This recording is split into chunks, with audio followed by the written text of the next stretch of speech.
Esto es Conexión Loja a través de Explorador TV. Tu apoyo es nuestra brújula, dale like y suscríbete para seguir creando contenido que te inspire. Hoy nos acompaña el profesor Guillermo Álvarez. González. Perdón, Guillermo González. Es impresionante su historia de vida, profesor. Asiste a 4 Olimpiadas, una como deportista y 3 como entrenador, o estoy equivocado. Bueno, yo tuve la suerte de rodearme de gente buena durante toda mi vida. Estudié en el Bernardo Valdivieso, trabajé 38 años como docente. Actualmente estoy gozando de la jubilación, pero esto no significa que no siga vinculado a la actividad deportiva. Yo considero que mi vocación es ser entrenador y el deporte mi vida. Yo en primera instancia jugué fútbol. Fui seleccionado del Bernardo Valdivieso. En el 1979 ganamos al técnico 1-0. Yo hice el gol de la del campeonato. Fue el partido en el Cabo Minacho y ese mismo año participé en el Intercolegial de Atletismo y gané 4 medallas de oro. Eso hizo que se me abrieran las puertas en el Colegio Bernardo Valdivieso. Como atleta, yo hacía pruebas de fondo y en el año de 1980 fueron los Juegos Olímpicos en Moscú, Ajá. en Rusia. En ese tiempo, Rusia socialista de Leonid Brezhnev, el Partido Comunista y la Juventud Comunista organizó 4 competencias en Ecuador: Loja, Quito, Cuenca y Manta. Yo gané la de Loja y fui a Juegos Olímpicos de Moscú, al International Youth Camp, en donde se reunían todos jóvenes. Pero vas a la Olimpiada de Moscú, pero va para competir en... No, fuimos como actualmente se llaman los Juegos Olímpicos de la Juventud. Era un evento para promover el espíritu olímpico y la juventud del mundo. Todos los países participantes tuvieron sus atletas juveniles. De Ecuador fuimos los 4 ganadores de las competencias y 6 atletas destacados de la categoría juvenil. A competir en esos Juegos en Moscú. A ver, en ese tiempo compitió Nancy Vallecilla, Luis Tipán. Ecuador fue como... Ustedes no fueron como deportistas, fueron como observadores. Como observadores, sí. Ya. Entonces, en ese momento, al ver lo que es la maravilla de los Juegos Olímpicos, a mí se me abrió el apetito de decir, yo tengo que regresar acá. Pero como deportista no iba a regresar, pese a que yo era destacado a nivel nacional. Era atleta en competencias de fondo. Pruebas de fondo. Yo fui mejor deportista absoluto de 1984 aquí en Loja. Fui medalla de plata en la maratón de la longevidad. No la pude ganar. Hay situaciones que parece que, bueno, debí haberla ganado, pero sucedió algo imprevisto y alguien de pronto no cumplió el recorrido y yo antes que mí. Me pasó, la llegada era en el Estadio Federativo y él me pasó a la altura de la calle Juan José Peña, aquí cerca. A la altura de la... Sí, cerca del estadio. Entonces a mí se me abrió el apetito de volver a Juegos Olímpicos. No lo podía hacer como atleta, me hice entrenador. Mi primer curso lo hice en el año 1983, empecé a trabajar como entrenador en el 84. Y de ahí sucesivamente hasta, lógicamente, especializarme como entrenador.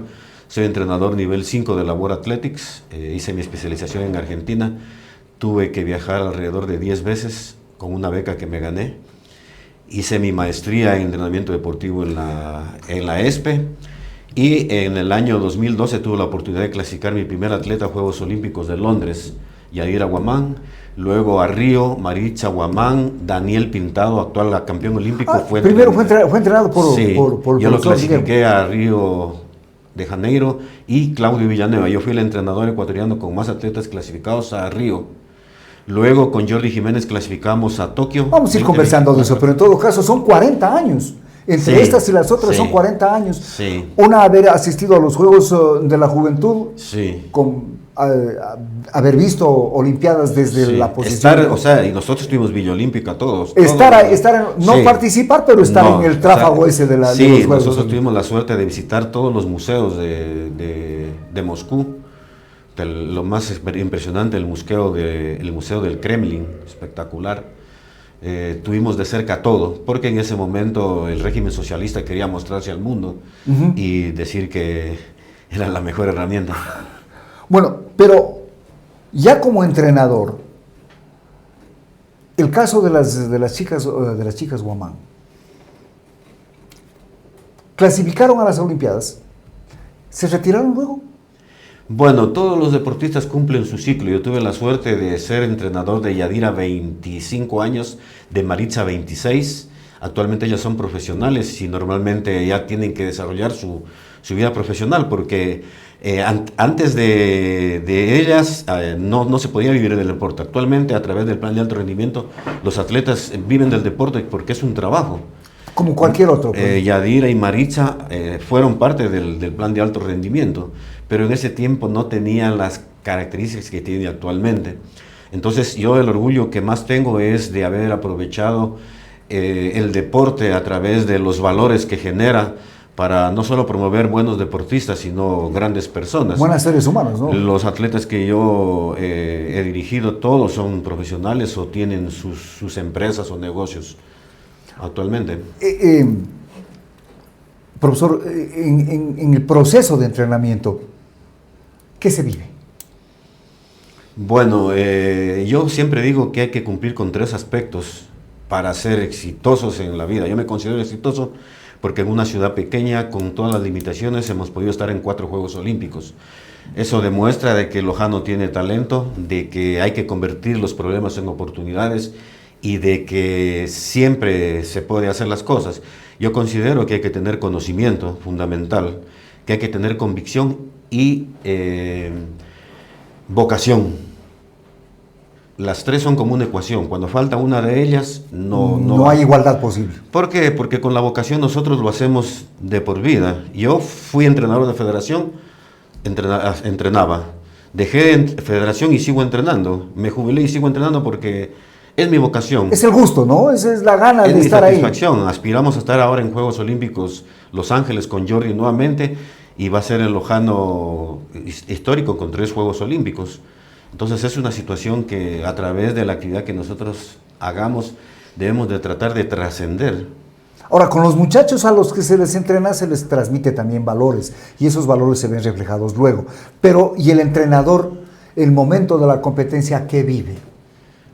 Vivimos nuestro sueño. En primera instancia, estar en Juegos Olímpicos, yo lo comparo como estar en el cielo, pero vivo. ¿Por qué? Porque usted se encuentra en el comedor de la Villa Olímpica con las máximas estrellas del deporte mundial. Así, ¿no? Claro, o sea, todos pagamos el precio para estar en Juegos Olímpicos y podemos estar sentados como estamos nosotros en el comedor, con campeones mundiales, campeones olímpicos, personas de carne y hueso como nosotros que pagaron el mismo precio. Ahora que unos destaquen más que otros, lógicamente en Juegos Olímpicos participan alrededor de 14,000 atletas. 2,500. ¿Y en la villa todos son iguales? ¿Saludan y todo? ¿O hay algunos que tienen pose de divos? No. ¿O de divas? Todos son iguales. La gente en el deporte, mientras más alto, bueno, esa es mi experiencia, es así. Nosotros hemos tenido la oportunidad, por ejemplo, en el Campeonato Mundial en Daegu, Corea, compartir de cerquita con Usain Bolt. Que es la máxima estrella que era la máxima estrella. Y en Juegos Olímpicos de Londres igual, porque era compañero del bloque. Entonces, o sea, con Yadira salimos un día a entrenar en Villa Olímpica, en París, en Londres, y estaba la selección de Uruguay entrenando en un parquecito. La selección de Uruguay de fútbol. Cavani, Suárez. Y Yadira aprovechó y se tomó fotos con todos ellos, y yo me senté al lado del profe Tavares, viendo el entrenamiento. Por eso digo, es como el cielo, pero estar vivo. Entonces, es el precio que uno paga porque... Es el cielo de los que aman el deporte, de los deportistas, sí. ¿no? Entonces, porque esa es la meta. Nosotros, hay alguien que dice que hay que tirarle piedras a la luna para de pronto pegarle al foco. A lo mejor se llega, ¿no? Pero nosotros, o sea, yo siempre he sembrado en mis atletas eso, pensar en grande. Lógicamente, nosotros como entrenadores debemos de tener un feeling adecuado para poder seleccionar a nuestros atletas. Un ojo, como dicen, un ojo clínico, ¿no? Y la ciencia. Yo he tenido 2 camadas de atletas. Con la primera camada logré hacer campeones sudamericanos. Con la segunda camada, campeones mundiales y hemos estado en Juegos Olímpicos. en 4 Juegos Olímpicos. Ahora, hablando de los atletas y desde el punto de vista del Memo González, se dice que Loja perdió una medalla olímpica porque la federación o el organismo que haya sido decidió enviarlo a Juan Rojas a estudiar en Cuba y que ahí se perdió una medalla. ¿Qué tan cierto podría ser eso? Bueno, yo hablo de León porque tengo el cuero. O sea, hay muchas personas que tienen condiciones físicas, condiciones técnicas, psicológicas, pero el talento tiene que ver con la administración de esas condiciones. Y a veces falta talento. No puedo afirmar ni negar lo que usted me dice, pero yo hablo con cosas reales. Lógicamente... Si no me equivoco, Juan Rojas no fue el primer medallista en marcha bolivariano. Bueno, Juan Rojas hizo historia en la marcha atlética. Yo fui el entrenador de él toda su vida, hasta la época senior, luego pasó a entrenar con Enrique Peña. Juan Rojas fue el primer récord sudamericano de marcha atlética en el país antes que Pérez, 40-41-04 en Cubatao, Brasil, una marca de nivel mundial. Y fue primer medallista bolivariano, no, porque ganamos con Hurtado en unos Juegos Bolivarianos en Bolivia hace algunos años antes que Juan. Pero sí el primer recordista sudamericano de nuestro país. En marcha. En marcha. Por eso decían que se perdió la medalla. Pudo haber sido, ¿cómo no? Pero yo hablo de León porque tengo el cuero. son posibilidades que se podían haber dado. Pero en todo caso, dentro de los deportistas que se han ido formando, me entero y a través de Lucho Granda que el profesor González ha sido al mismo tiempo entrenador, también entrenador del medallista olímpico del muchacho del Con Daniel yo tuve la oportunidad. Daniel Pintado, yo tuve que trabajar en el año 2015. La Federación Ecuatoriana de Atletismo me contrató, fui a Cuenca, a vivir en Cuenca. El Ecuatoriano de Atletismo arrendó una casa, en esa casa vivía Carla Jaramillo, que entrenó conmigo también. Yo llevé, porque era una casa grande, llevé a Jordi Jiménez, a Braulio Morocho y Israel Aymar de Loja, para poderlos concentrar en esa casa. Y trabajé con Daniel, que vivía en Cuenca, él no necesitaba vivir con nosotros. Daniel, antes de trabajar conmigo, tuvo bastantes problemas en la técnica. De hecho, fue descalificado del Campeonato Mundial Juvenil en Estados Unidos. Con él prácticamente nos dedicamos a trabajar la técnica. Es decir, no cometer errores en el momento de la competencia. A partir de ahí, del trabajo conmigo, no fue descalificado. Ahora recién los calificaron en Antalya, pero mejoramos la técnica. Daniel, un atleta con bastantes condiciones y mucho talento. Sí, yo no lo aprendí a conocer mucho porque trabajé con él un año. Lógicamente después tuve la oportunidad de tener grandes entrenadores. Actualmente tiene un gran entrenador como es Andrés Chocho, que también fue atleta olímpico, y entiendo tenemos reales posibilidades de poder pelear podium en Los Ángeles 2028, porque tenemos atletas con calidad como Daniel Pintado, Jordi Jiménez y David Hurtado. David Hurtado también es lojano. David Hurtado es cuencano. Pichincha. Todos atletas campeones del mundo en el Mundial de Marcha en Omán. Ahora, retomando el asunto, profesor Guillermo González, este rato es jubilado, sin embargo, sigue prestando sus servicios como entrenador. Esa tensión que se vive en la competencia, ¿es agradable o no es agradable el momento de la competencia y ver que se retrasa o se adelanta o no va con los tiempos el pupilo? No sé, no podría descifrar el sentimiento que se tiene, porque hay muchas condiciones en las que se dan. Por ejemplo, Juegos Olímpicos, yo le pregunté a Jordi, pero sí, no lo escuchaba. Pues es la algarabía de la gente y todo eso. Es una satisfacción bastante enorme el cumplir con los objetivos. ¿Cómo se dan las instrucciones en el momento de la competencia? Ya están dadas anteriormente. Ya no se habla en la competencia. Ya casi no. Están dadas, más si es con señas. Me das el tiempo, bien, la próxima, ¿qué quieres? Entonces le dice agua, gel, eso ya se hace con anticipación. O sea, un poco es el lenguaje de las señas, que hay Sí, que aprenderlo también. Sí, Entonces. sí. O sea, eso es con anticipación. Yo la mayor alegría, la competencia, no, he tenido algunas, no puedo decir, pero cuando pusimos la marca para participar en Tokio, en Tokio, en una competencia en La Coruña, es un evento mundial, la prueba. A las competencias siempre va el atleta con su entrenador, ¿no? En la mayoría, yo he tenido la suerte de acompañarlos. Bueno, he sido 45 veces entrenador de la selección del Ecuador. Con nuestros atletas de equilogia hemos estado en más de 30 países. En el caso mío yo he podido acompañarlos a 22. O sea, en África no hemos estado nada más. Tiene un pasaporte bastante sellado, entonces el profesor... Tengo 5 pasaportes. El último, los sellos más bonitos son los de Juegos Olímpicos porque prácticamente son la visa que le ponen a uno cuando entra, por ejemplo, a Londres, a Río. Yuri nos dice saludos afectuosos y respetos al entrenador más exitoso de nuestra ciudad y provincia, referente de entrega y constancia para el atletismo y deporte olímpico ecuatoriano.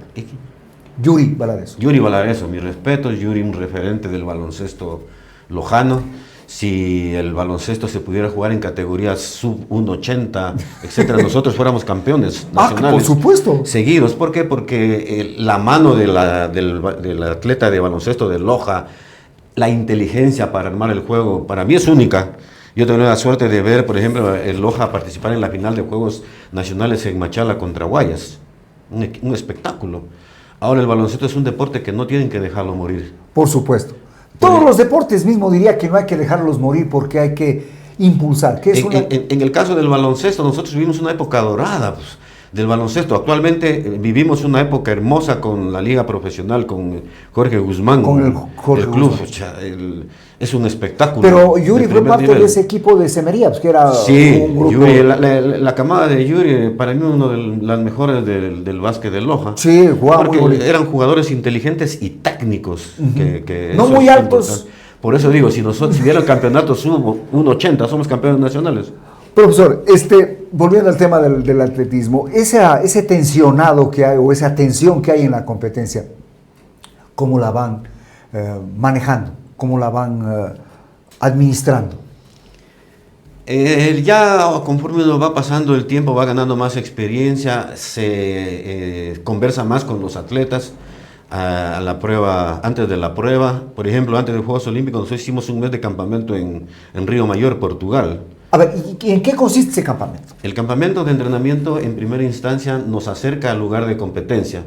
Hay 6 horas de diferencia a Portugal, 7 a París. Nos hace que el atleta concentrado tenga una atención multidisciplinaria la mejor, como es alimentación, descanso, recuperación.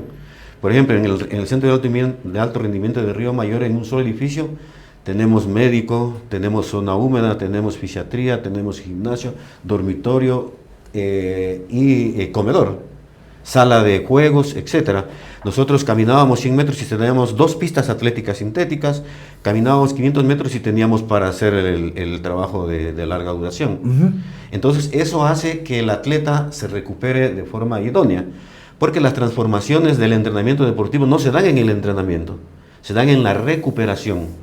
No digo descanso, recuperación. La recuperación tiene que ver con el sueño, con la hidratación, con la alimentación y la higiene. No solo la higiene personal, sino la higiene mental. ¿Y cómo lograr la higiene mental, por ejemplo? A través de rodearse de espacios tranquilos, de personas positivas y de un ambiente al cual nosotros vamos a competir. Nosotros ahí pudimos compartir con atletas de Brasil, Noruega, de un país de África, no recuerdo, o sea, atletas de las mismas condiciones. Entonces existe un compartir, un respeto, una conversación. Todos tienen el mismo objetivo, pero cada uno se maneja por su lado. Pero ese es el ambiente. Ya. Entonces ahí el atleta se recupera. Jordi tenía la habitación frente a mí. Entonces yo, desayuno, yo ahí. Permanente. El entrenador se convierte como una especie de tutor del deportista. Es que el acompañamiento en el entrenamiento deportivo es la parte fundamental, si no se convierte en instrucción. Muchas de las veces los entrenadores caen en el campo de la instrucción y se olvidan de que están trabajando con una persona. El entrenamiento deportivo es un proceso pedagógico ante todo, porque es una interaprendizaje entre atleta y entrenador. Nosotros, yo lo veo a Jordi cómo está vestido y digo, puta madre, este man, ¿qué le pasa?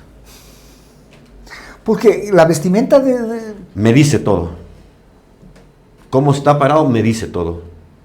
O sea, si lo encuentra medio agachado, medio la mano, como dicen en la pena, algo le está pasando. Claro, uno de los principios de la planificación del entrenamiento deportivo es la flexibilidad. ¿En qué consiste? La flexibilidad consiste en que nosotros tenemos que tomar algunos aspectos para poder modificar las cargas de entrenamiento en función del estado del atleta. Ya, pero eso digo, ¿cómo se logra distinguir ese estado? Con el convivir, con el acompañamiento. Ya, yo con ellos converso antes y después del entrenamiento. Conversamos de todo. De todo. ¿Ya? Entonces, eso hace conocer a un atleta.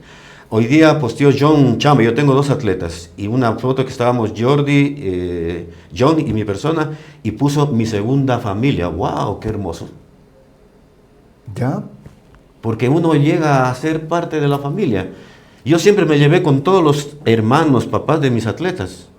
Yo tenía atleta Washington Alvarado que lo traje de las Argentinas, de las antenas de la Argelia más allá. Ya.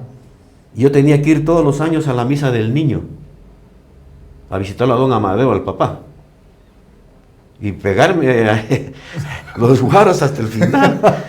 Y yo a veces... Participar de la fiesta. Hermoso conversar de esto, claro, porque te dan el mismo cuy que al cura, al entrenador. Ah, caramba, entonces está bien Y una vez yo me piqué, ya no quería venir, estaba con mi esposa.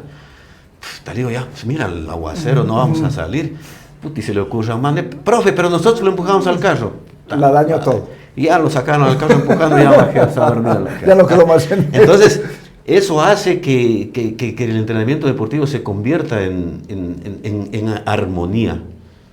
Porque no se trata de vencer, se trata de convencer a través del trabajo, a través del conocimiento. Aquí hay una pregunta que me parece interesante. Miguel Francisco Armijos nos dice, los deportistas de Ecuador están utilizando VR con la ciencia de escaneo con inteligencia artificial.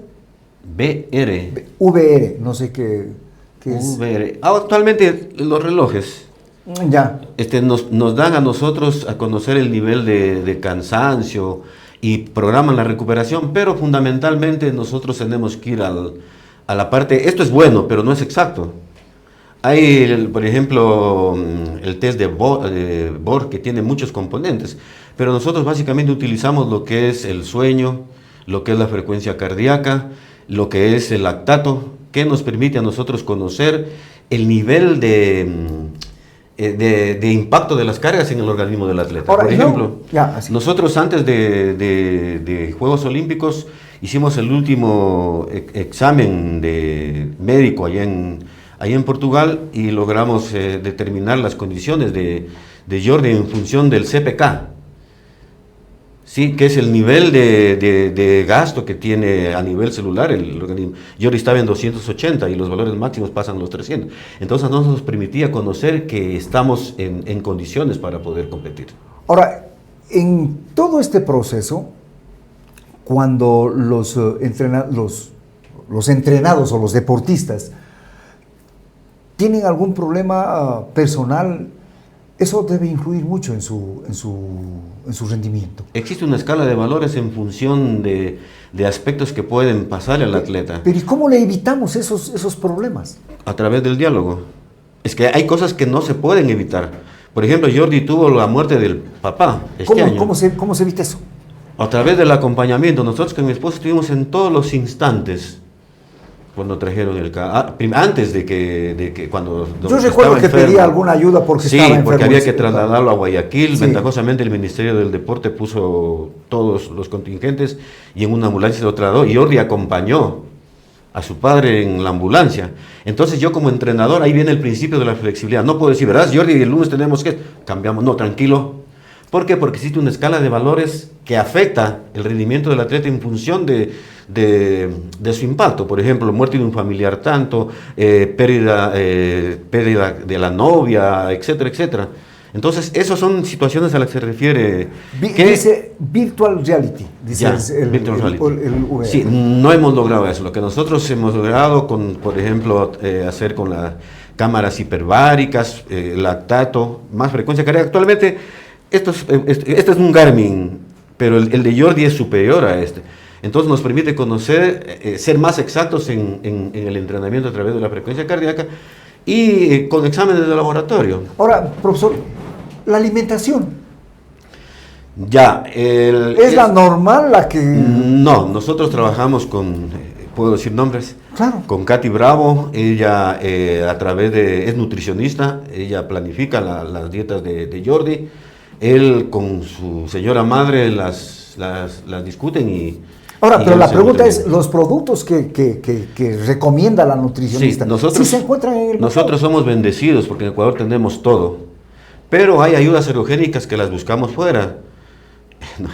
Son medicamentos que permiten la recuperación del atleta.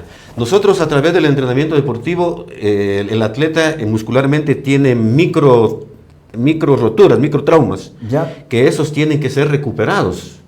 Entonces, a través de suplementos, nosotros logramos la recuperación del atleta. Porque no es solo entrenar, no. Las ayudas ergogénicas permiten una recuperación adecuada.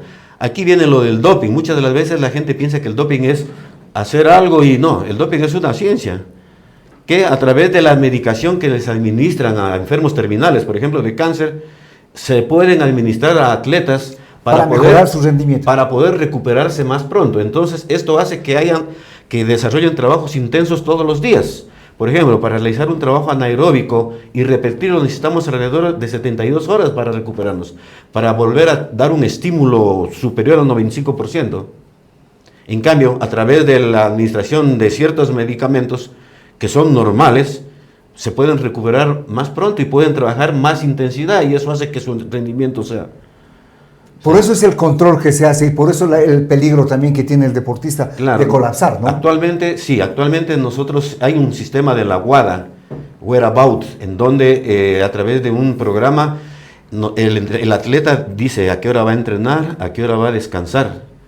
Y independientemente del lugar del mundo en donde esté, la WADA manda a sus inspectores y hacen los controles antidoping. Antes de Juegos Olímpicos Jordi tuvo 4 controles. Mire, nos saludan desde Europa, pero también nos saludan desde la provincia, desde Byron Díaz, dice saludos Guillermo y Alonso desde Pindal, excelente programa. Buenísimo. Nos están viendo en todo lado. Como experiencia, nosotros antes de Londres 2012 empezaron a seguir la WADA a Yadira. Ajá. Yo para asegurar cogí el programa, lo manejaba yo, pero en ese tiempo hicimos un campamento en una gira europea. O sea, esto se suena en Loja medio raro. Empezamos en Portugal. Fuimos a Alemania, España y terminamos en Rusia, casi 2 meses fuera del Loja. Y nosotros en Valdepeñas hicimos un campamento de entrenamiento de 4 semanas, aprovechando a Braido Jaramillo que nos consiguió pista, arrendamos un departamento y notificamos a la WADA que estábamos en Londres, en Valdepeñas. Yo tenía que tramitar la visa para Moscú porque no fui tramitando de aquí, había como tramitarla en Madrid. Mi esposa se quedó con Yadira en el departamento y yo de regreso y me dice, ni sabes, vinieron los de la UA a hacer el antidoping. Sí, es cierto. ¿Y cómo nos fue? En Valdepeñas, en España, nos hicieron. Entonces la observación que habían hecho es que debían haber puesto afuera en los timbres el nombre de Yadira Guamán. Ellos llegaron, ¿ya?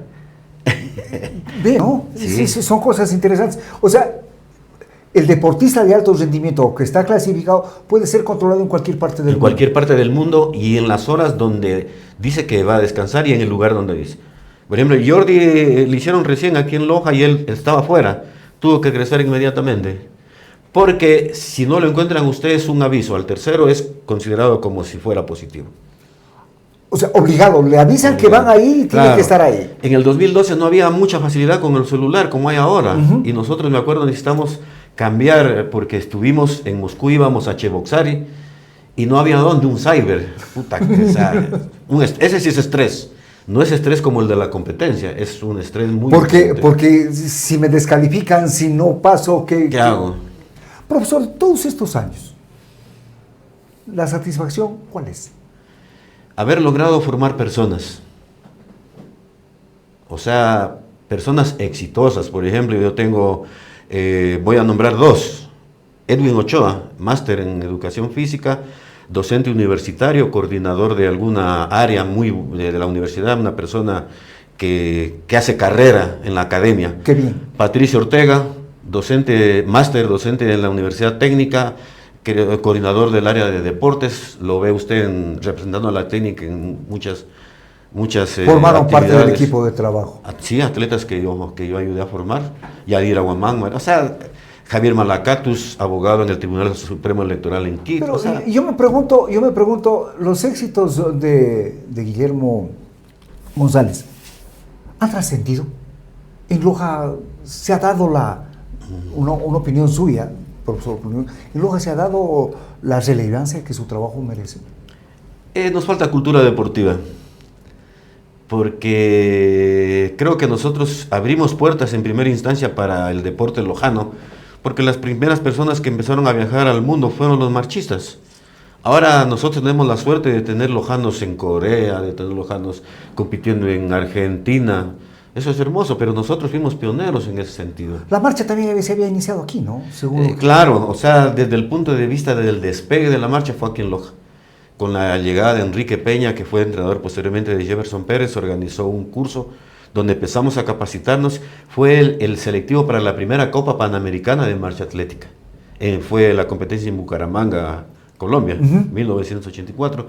De ahí ya arrancó la marcha atlética, Copas Panamericanas. Sudamericana fue la primera vez aquí en Guayaquil en el año 2000. Y así, entonces aquí en Loja arrancó. Ahora, hay muchas situaciones que han dado para que no tenga el éxito que dio en Cuenca. Yo en el año 2012, luego de Juegos Olímpicos, trabajaba en federación por situaciones que yo soy una persona de principios, no seguí trabajando en federación, regresé el 2017. En ese bache ya no hubo el resurgimiento de nuevos valores. Yo me dediqué a trabajar con los grandes. Yo no trabajé en Federación Deportiva en ese periodo, pero clasificamos a Londres, clasificamos a Río y a Tokio. O sea, yo seguí trabajando por mi vocación como entrenador.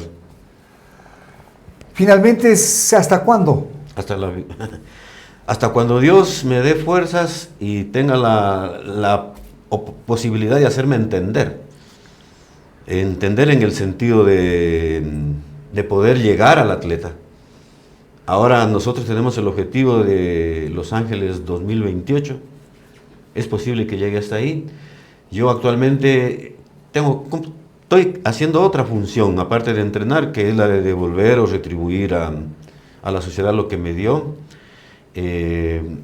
Converso con gente, me invitaron para una conferencia a fin de mes para el Club Las Gacelas, porque yo veo que actualmente el running como actividad ha logrado bastante popularidad aquí en Loja, y veo mucha gente haciendo esta actividad deportiva, pero a través de la observación he detectado que no hay optimización de recursos. En función de hacer más efectivo el tener unos buenos zapatos, el tener un buen reloj, el tener un buen equipo. Entonces yo conversaba con la presidenta, Lolita creo que se llama, en la pista, y le digo, mire, yo estoy en posibilidad de poder ayudar a través de para que mejoren. Hay cosas que tienen valor y hay cosas que tienen precio. Lo que yo hago no tiene precio, tiene mucho valor. Porque yo con mis atletas, yo no cobro por entrenar a Jordi, a John, nunca he cobrado. Pero la satisfacción mía es haber estado en los lugares más altos del deporte mundial. Muchas gracias, profesor. Un gusto. Les pedimos que se conecte con nosotros en todas las redes sociales. Somos Explorador TV y este es su programa Conexión Loja. El día lunes regresaremos con más y con nuevos invitados. Suscríbanse y déjenos su like. Muchas gracias. Que tengan un lindo fin de semana. Vecino del barrio Pucará toda la vida. Sí. Buenos días. Un agradecimiento por la invitación al canal Explorador TV, a este programa tan interesante, tan bonito como es Conexión Loja, y a ti, Alonso, pues mi consideración especial. Fuimos compañeros de colegio, pues si nos conocemos ya algunos años. No digamos el número de años porque han de creer que estamos viejos, entonces no. Ni las circunstancias. Bueno. Se inicia, el barrio Pucará es prácticamente nuevo en la formación de la ciudad de Loja. Sí, a ver, más o menos el nacimiento del barrio da por 1950 y tenía pues la mayor parte en aquel tiempo, o ha tenido terrenos vacíos, digámoslo así, ya. Se va consolidando de a poco y es el señor Leopoldo Palacios, un personaje de la época, activista social, un personaje polifacético. Él había sido pues músico, había sido tallador, me dicen que él tiene tallado algunas cosas en la iglesia catedral, por ejemplo. Había hecho una carroza igual para... Además de artista, activista social. Sí. Entonces él impulsa un proyecto que es el primero en el Ecuador, un proyecto de construcción de viviendas de interés social, y se la hace a través de la caja de pensiones, lo que es ahora el Instituto Ecuatoriano de Seguridad Social. O sea, ellos, el Instituto Ecuatoriano de Seguridad Social es el que financia la construcción de esas viviendas. Esas viviendas, son 10 viviendas que parten, es en la calle Olmedo, desde la esquina de Olmedo y Leopoldo Palacios hasta la Olmedo y Andrés Bello. Ajá. La vereda occidental. Esas son las primeras 10 casas. Esas son las 10 casas que se hace y por eso algún momento lo llamaban al barrio obrero, porque don Leopoldo Palacios pues tenía vinculación fue parte de los obreros vicentinos, de la sociedad obrera de esa organización. Exacto. De obreros que había en ese entonces. Entonces por eso le decían barrio obrero, y estas 10 casas por intermedio de la caja de pensiones pues son adquiridas por 10... miembros de que fueron luego miembros del barrio. Ajá. Entonces, don Leopoldo Palacios hace los trámites, incentiva todo el asunto, pues, y la construcción en sí, tengo entendido que la termina ya de hacer, porque ya muere don Leopoldo, pues, y termina de hacerla don Victoriano Palacios, el hijo. Ahora, estas cosas que estamos conversando, que son pioneras en el país, no se las ha conocido con mayor difusión, ¿no? Porque más adelante, si eso ocurre en el 50, 14 años luego, se da la primera toma de tierras, diríamos así, pero esto que estamos relatando es interesante conocerlo, porque se creía que las primeras inversiones del Seguro Social en vivienda se habían dado fundamentalmente en Quito y Guayaquil, y revisando la historia las cosas no son así, ¿no? Claro. Eso digo, don Leopoldo Palacios pues promueve esta situación, me parece que con una proyección, con una mentalidad pues muy, si se quiere, un poco adelantada a la época, ¿no? Se metió en algo que podía haber para ese tiempo parecer imposible, pero lo consiguió. Ahora, Lucho, ¿cuándo comienza a formarse el parque infantil? ¿O cuándo se construye el parque infantil? Ya, bueno, en ese sentido pues le llamaban los moradores La Pampa. Allá. Decían La Pampa. Comienzan a construir todo el sector, ya casas, algunos barrios, unos parques. Todo eso era terrenos baldíos, sin construcciones, excepto las 10 primeras que estamos hablando. Entonces, más o menos para ya viendo La Pampa, que decían, para 1960 aproximadamente, ya habían sido entregados los terrenos, o sea, ya lotizado lo que es ahora el parque infantil. Ajá. Entonces, el grupo de vecinos liderados por el ingeniero Arturo Briceño y los demás, dice, salían a las 6 de la tarde del trabajo y iban allá a hacer guardia y a no dejar que se hagan los chazados ni la división de los lotes. Ya inicialmente el parque ya estaba dividido. Ya lo habían dividido, entonces ellos habían hecho esa lucha con el municipio, y el municipio entregó terrenos en otros lados para que eso se pueda conservar por la lucha de gente del barrio. Ahora, aquí me perdí un poco. ¿Esos terrenos de quiénes eran? Todo lo que es ahora el barrio, o lo que era el barrio Pucará, ¿de quiénes eran los terrenos? Entiendo que la parte al menos de lo que era lo que es el parque infantil era municipal. Ya. Y el municipio había querido ya lotizarlos para vender. Sí, me parece que incluso, no sé si empleados del mismo municipio, no sé, pero ya había estado ya dividido y entregado. Y entonces ellos reubicaron a esa gente para poder conservar como tal La Pampa, que era el área verde que se tenía ahí. Entonces ahí se hace una cancha de fútbol, en donde actualmente es hay un jardín de infantes, en la esquina de la Olmedo y Andrés Bello. Ahí era la cancha de fútbol. Y ahí, en esa cancha se formaron para mí la mejor selección de Loja de todos los tiempos. Ahí pasaba Telmo Piedra, Telmo Castro, Darío Guiguren, en fin. Todos los vecinos del lugar también. Sí, y algunos que llegaban ahí porque creo que era la única cancha pública que había en Loja. No había el estadio. No, el estadio sí había, pero era... No dejaban entrar a jugar todos los días. Jugar todos los días, exactamente. Ahora, de entre los vecinos del barrio, que fueron formándolo poco a poco, ¿por qué y de dónde nace eso de Urdesa y de los torazos de Urdesa? Ya, eso también tiene una historia. En 1960 ha viajado pues a Guayaquil Guillermo Quique Montesinos. Ya. Entonces entiendo que ese tiempo pues, viajar a Guayaquil era como irnos ahora a Dubái. Más o menos. Sí, o sea, un viaje a Guayaquil era increíble. Claro. Entonces, y él todavía muchacho y todo, no sé, va a Guayaquil. Y entonces él llega acá, ha llegado, con la novedad de que era conocido un barrio en Guayaquil que es extraordinario, con unas casas hermosas. Dice, tiene hasta cemento en el piso, las calles. Claro, lo nuestro era todo tierra, ¿no?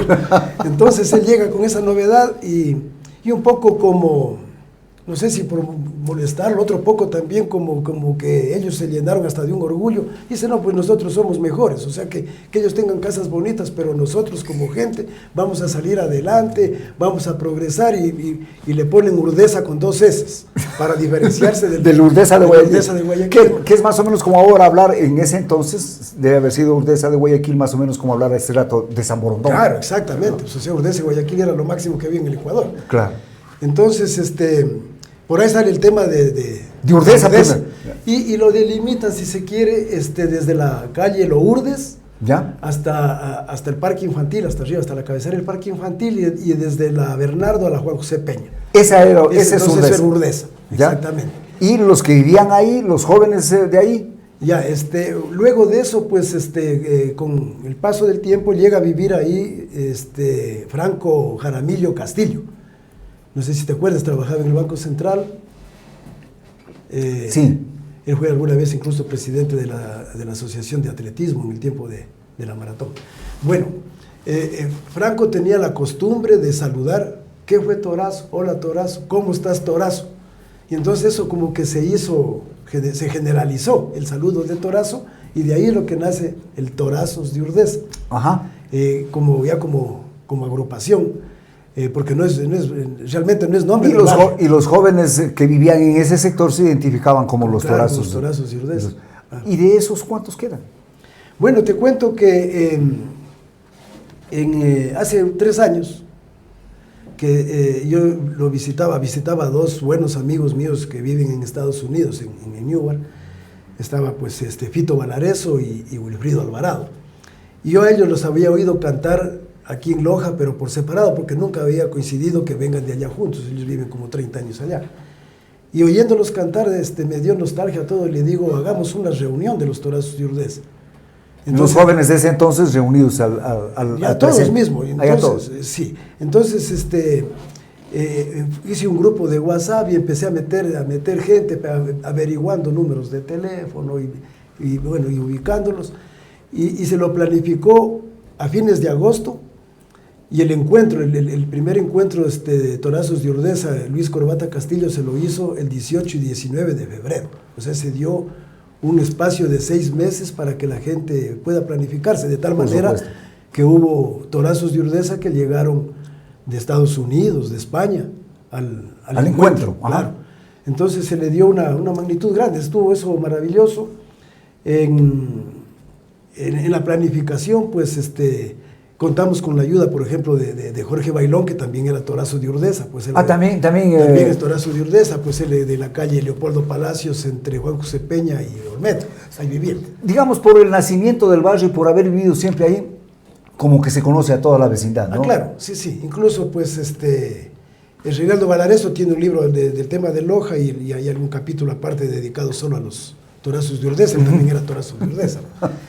Y ahí está un detalle de las familias que vivieron ahí. Muy pocas, por cierto, en ese entonces. Hoy ya son números. Bueno, sí había más o menos una buena cantidad de familias, claro que ya han ido aumentando, ¿no? Por supuesto. Y de eso, pues básicamente hicimos un análisis, si se quiere, de todo lo que ha significado Urdesa, no solo no solo para nosotros como barrio, como vecindad, sino para Loja y el Ecuador inclusive. Por ejemplo, en la parte musical, creo que la persona de más trascendencia en el Ecuador es Edgar Palacios, Torazo de Urdesa. También vivió ahí. Claro. Bueno, vamos encontrando ciertos puntos comunes. Exactamente, ¿no? lo tenemos a Reinaldo, que fue rector de la universidad y ha escrito algunos libros, escritor. Está Luis Bernardo Cuenca, que era historiador, periodista, profesor, y así un sinnúmero de personas que le daban... Forman parte de la Loja como se va conformando. Como se iba ¿no es cierto? constituyendo, claro. Y igual en la parte artística, mira, para el encuentro se hicieron 2 canciones, una promocional que es un poco alegre, movida, y un vals, hecho por compositores, músicos, todo, solo del barrio, y cantado por 17 cantantes solo del barrio. De tal manera que, te digo, hemos tenido la suerte, si se quiere, de conformar una agrupación barrial extraordinaria. Ahora, y yo digo, todas estas vivencias que se daban, producto evidentemente de la condición que en ese entonces se vivía, como que se van perdiendo, ¿no? Como que se van, o por lo menos diluyendo. Sí. Ya no es lo mismo lo de ahora con lo que teníamos a tiempo atrás. Totalmente. O sea, yo escribía en un artículo que nuestra niñez y juventud de Loja del ayer ni siquiera amerita comparar con lo que se vive ahora. Mira, por ejemplo, nosotros como barrio tuvimos la suerte de la ubicación. Nosotros bajábamos en carro de palo desde la puerta de los tanques de agua, que se llamaba ahí, Ajá. y con esa viada llegábamos a Centinela del Sur, más o menos. Y de tierra eso. Y subir nuevamente al lado del coche para bajar. Sí. Pero eran distracciones maravillosas. Jugábamos el fútbol ahí en el parque infantil. Teníamos trompos, bolas, cherecos, que ahora ni siquiera conocen la palabra. Hay otras diversiones que tiene la juventud sí, ahora. No sé si sean mejores o peores que las de antes, pero son otras diversiones. Incluso, pues, la ciudad de Loja al sur oriente terminaba en la vieja piscina del estadio. De ahí para arriba ya no había nada. Hacia Zamora Hueco había un caminito por el filo del río. Y nosotros íbamos al río y hacíamos nuestros hondos con las piedras y todo, y era propiedad de uno, pues el hondito que se hacía. No podía ir otro más a nada. Lógico, el otro tenía que hacer en otro lado su hondito. Claro. Y entonces, mira, era una distracción sana con la naturaleza, que esa es la que ha dejado de haber, si se quiere, porque ahora te pasan jugando en una tablet. Y el desarrollo tecnológico. Sí, pero eso ha afectado el tema de que no puedas compartir con la naturaleza. Pero también ha crecido la barriada, ya los vecinos no se conocen. Ya algunos, no sé quiénes son. Sí, yo ¿no? sigo viviendo allá, pero sí hay mucha gente nueva, incluso cuando la reunión que hicimos hace 2 años y medio ya, van a ser 3, se hablaba de torazos de Urdesa, y de toretes de Urdesa también. Sí, porque hay muchachos que en verdad se los conoció ese momento. Y hubo gente en el encuentro que se veían a los 40, 50 años. Debe ser espectacular. Entonces, eso es fuera de serie. Estuvo bárbaro eso. Nos están saludando desde Ucrania, ¿ven? Francisco Armijos dice saludos desde allá. Un saludo también para el compañero que nos está viendo. Claro, sí. Mira, la trascendencia que pueda tener esto, que nos vean desde Ucrania y desde muchas partes, en verdad es extraordinario, y que podamos compartir momentos que posiblemente los conoce Francisco. Claro. Las fiestas del 18 de noviembre en el barrio Pucará, ¿cómo eran? Bien, en principio, pues, organizaban un baile que lo hacían pues, con tocadiscos, y lo hacían en el parque infantil. Ya. Y llegó, pues, una presidencia de Vicente Castillo Pombo. Ya. Entonces él, cuando se posicionó de presidente, dijo: yo voy a hacer baile con orquesta. Yo creo que nos reímos la mayoría de no hacer tanto. Pero luego de eso se hizo tradicional. El 16 de noviembre arrancaban las fiestas de Loja con el baile popular con orquesta. En el barrio. Normalmente en la esquina Olmedo y Catacocha. Alguna vez se la hizo también en la Bernardo y Catacocha, pero normalmente era ahí y fue un baile. Pero eso nace a partir de la idea de Vichy Castillo. Ya, claro, eso ya es... hablemos de que eso fue ya a partir de los 70, claro, menos, de los 70, sí. Claro. Sí. Porque todo eso que hoy estamos relatando, muy pocos lo conocen también, y no se ha logrado darle la importancia que esto tiene en el desarrollo de la ciudad como tal. Incluso, mira, hablando de la orquesta, Constelación Orquesta, Dimensión S2, era dirigida por un profesor, el maestro Sandoval, que era peruano. Ya. Pero había miembros, por ejemplo, Raúl Mora, Vichy Castillo, que era el animador. Bueno, los Mora cantan toditos. Ahí, Y para mí, yo creo que, no sé si es que haya habido antes, pero para mí, Marilena Castillo fue la primera mujer en cantar en una yo creo que sí, yo creo que sí. Puede ser, tranquilamente. Sí, Entonces sí. hablamos de que ella en el 70 ya era una mujer que cantaba en orquesta acá. Era muy raro. Rarísimo. Por lo menos no se conocía sí, que haya... tampoco. Por ahí creo que habían, pero eran más bien O sea, mujeres... cantantes sí, pero no de orquesta, de orquesta sí, no sé. Por lo menos yo no me enteré de eso. Aquí en el Ecuador no, fuera es muy posible que haya habido. Pero bueno, esas son las cosas que se van, son los hitos históricos que desde la barriada salen, ¿no? Sí, o sea, obviamente el barrio llegó por todas estas cosas, en lo deportivo, en lo artístico, en lo cultural, en lo musical. Llegó a tener un buen espacio aquí en la ciudad de Loja, y creo que en el Ecuador. Hablábamos de Edgar Palacios, Jorge Guzmán, el nacido en Saraguro, llegó a vivir en el barrio, fue parte del barrio, fue el primero en vivir allá. Y por ejemplo, Jorge fue seleccionado ecuatoriano de básquet. Por supuesto, fue un deportista muy destacado y dirigente también. Muy destacado, sí. Entonces tenemos el doctor Jorge Castro, también fue seleccionado ecuatoriano de básquet. El conocido Flaco Castro. Exactamente. Flaco Castro, sí. Exactamente. Entonces, igual en femenino, pues Betty González, de Pérez ahora. Claro. Ella también fue seleccionada. Y también del barrio, porque ellos, los González, vivieron también ahí en la Catacocha y Olmedo. Ajá. Ellos todos los familiares de Calixto, exactamente. Efraín. Exactamente, ellos vivieron, nacieron allá. Juan Viche nos dice, saludos, Juan Vicente Costa. Ya. Saludos, Lucho, por compartir, gracias. Yuri, saludos, estimado Luis, muy decidoros los relatos de uno de los barrios más destacados de Loja. Es decir, estamos conversando sobre esto que tiene que ir tomando un poco se tiene que ir tomando un poco de conciencia para darle el espacio y el sitial que se merece. Sí, y como tú ves, Alonso, hay cosas que deben ser rescatadas para la historia, realmente. Por ejemplo, el inicio de una construcción de interés social vía caja de pensiones a nivel de Ecuador, creo que es un hito histórico. Por supuesto, Es algo que la gente en su mayoría no conoce. O sea, bueno, pero es que lo que pasa es que la gente cree que lo que hay ahora siempre ha habido también. Claro, siempre ha habido, claro. Porque no ha habido quien les diga... No, y mira, y por ejemplo, lo de la Pampa, que decían ellos, lo de la Pampa. Mira la lucha que ellos han tenido para conservar la Pampa. O sea, no fue algo fácil. O sea, la Pampa estaba ya por convertirse en casas. En casas, exactamente. En otras cuadras más, sí. Exacto. Sí. Exacto. Entonces, mira, luego de eso ellos tuvieron otra lucha adicional por la Pampa. En la Pampa pusieron unas antenas que eran de radio nacional, que funcionaba al frente como para subir hacia el Panecillo. Eran unas antenas inmensas de qué sé yo, tendrían unos 10 metros, que eran para el servicio de la radio, y tenían sus tensores para poderlas pues tener. ¿Qué impedía que Gustavo usara? Estaba ocupado toda la Pampa. Entonces esa fue otra lucha para que eso se retire, y era una lucha de nuestros ancestros, de nuestros padres. Pero bueno, en todos los barrios siempre hubo la Pampa aquí en Loja, ¿no? Sí. ¿Por qué no?